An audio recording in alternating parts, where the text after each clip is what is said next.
Now the word of the Lord came to Jonah the son of Amittai, saying, Arise, go to Nineveh, that great city, and call out against it, for their evil has come up before me.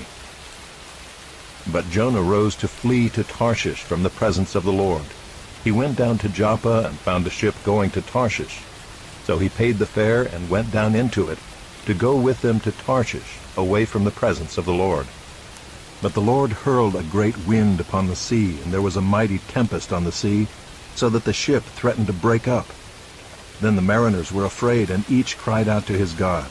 And they hurled the cargo that was in the ship into the sea to lighten it for them. But Jonah had gone down into the inner part of the ship, and had lain down and was fast asleep. So the captain came and said to him, What do you mean, you sleeper? Arise, call out to your God. Perhaps the God will give a thought to us, that we may not perish.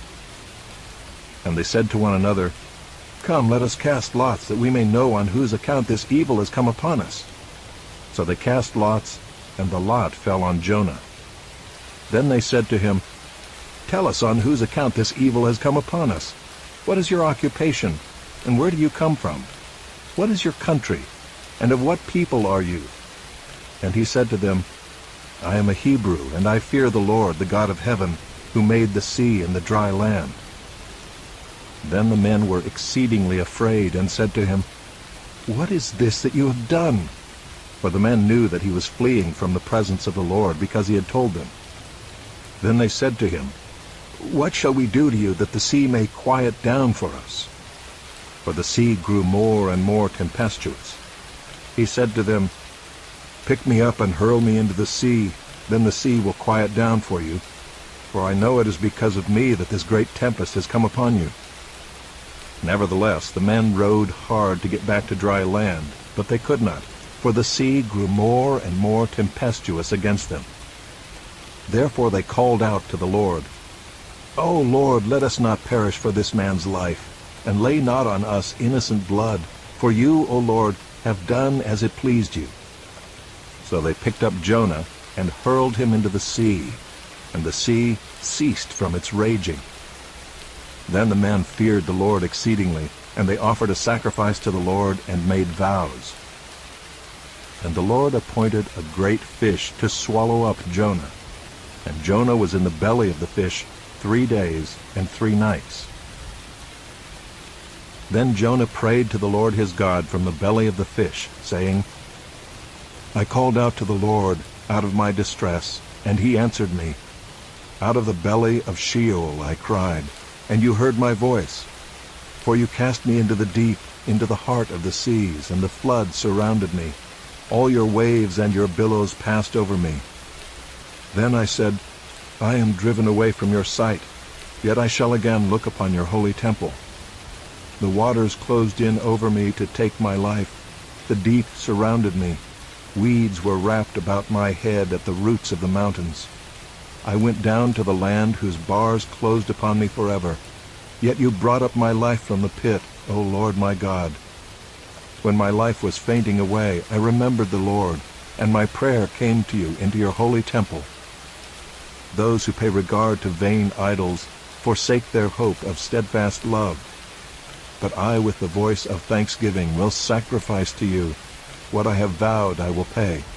Salvation belongs to the Lord. And the Lord spoke to the fish, and it vomited Jonah out upon the dry land. Then the word of the Lord came to Jonah the second time, saying, Arise, go to Nineveh, that great city, and call out against it the message that I tell you. So Jonah arose and went to Nineveh according to the word of the Lord. Now Nineveh was an exceedingly great city, 3 days' journey in breadth. Jonah began to go into the city, going a day's journey. And he called out, Yet 40 days, and Nineveh shall be overthrown. And the people of Nineveh believed God. They called for a fast and put on sackcloth, from the greatest of them to the least of them. The word reached the king of Nineveh, and he arose from his throne, removed his robe, covered himself with sackcloth, and sat in ashes. And he issued a proclamation and published through Nineveh, By the decree of the king and his nobles, let neither man nor beast, herd nor flock, taste anything, Let them not feed or drink water, but let man and beast be covered with sackcloth, and let them call out mightily to God. Let everyone turn from his evil way and from the violence that is in his hands. Who knows? God may turn and relent and turn from his fierce anger, so that we may not perish." When God saw what they did, how they turned from their evil way, God relented of the disaster that he had said he would do to them, and he did not do it. But it displeased Jonah exceedingly, and he was angry. And he prayed to the Lord and said, "O Lord, is not this what I said when I was yet in my country? That is why I made haste to flee to Tarshish. For I knew that you were a gracious God and merciful, slow to anger and abounding in steadfast love, and relenting from disaster. Therefore now, O Lord, please take my life from me, for it is better for me to die than to live." And the Lord said, "Do you do well to be angry?" Jonah went out of the city and sat to the east of the city and made a booth for himself there. He sat under it in the shade till he should see what would become of the city. Now the Lord God appointed a plant and made it come up over Jonah, that it might be a shade over his head, to save him from his discomfort. So Jonah was exceedingly glad because of the plant. But when dawn came up the next day, God appointed a worm that attacked the plant so that it withered. When the sun rose, God appointed a scorching east wind, and the sun beat down on the head of Jonah so that he was faint. And he asked that he might die, and said, "It is better for me to die than to live." But God said to Jonah, "Do you do well to be angry for the plant?" And he said, "Yes, I do well to be angry enough to die." And the Lord said, "You pity the plant for which you did not labor, nor did you make it grow, which came into being in a night and perished in a night.